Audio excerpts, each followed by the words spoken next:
দু দল দুটি ভিন্ন গল্প। এক পাশে ইউরোপিয়ান জায়ান্ট রিয়াল মাদ্রিদ, আরেক পাশে ইতালির ঐতিহ্য আর গৌরবের প্রতীক ইউভেন্টাস। ঐতিহাসিক সান্তিয়াগো বার্নাব্যুতে এবার চ্যাম্পিয়ন্স লিগের মঞ্চে 7 বছর পর মুখোমুখি দু দল।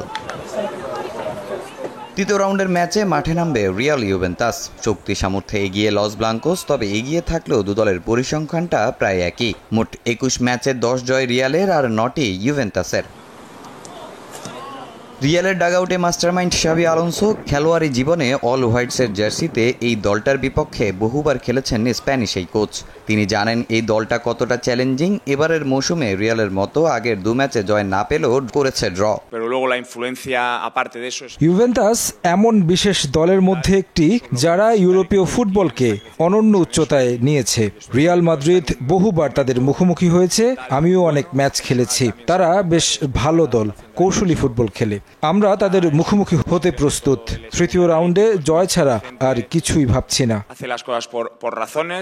2017-18 মৌসুমে চ্যাম্পিয়ন্স লিগে কোয়ার্টার ফাইনালে সবশেষ মুখোমুখি হয়েছিল দু দল। এবার অনেক কিছু পরিবর্তন আছে দু দলে।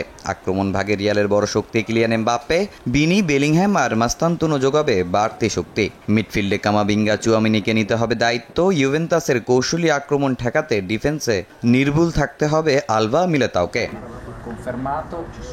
অন্যদিকে ইতালিয়ান জায়ান্ট ইউভেন্টাস বিশ্বাসী কৌশলে ফুটবলে, ডাগআউটে নতুন কোচ ইগোর টিউডর। ডিফেন্সিভ ফুটবলের সঙ্গে পাল্টা আক্রমণে চমক দেখাতে পারদর্শী এই কোচ।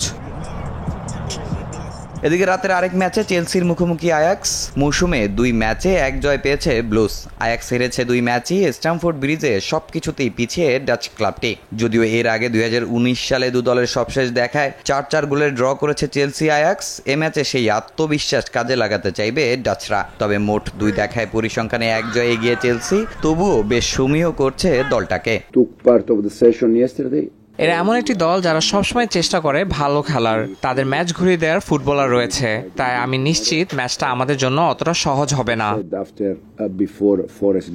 ম্যাচের আগে দু দলই নেই তেমন কোনো ইনজুরির সমস্যা। চেলসির জন্য স্বস্তির খবর, এই ম্যাচে ফিরবেন Argentine footballer Enzo Fernandez. Tamim Hossain, সময় সংবাদ।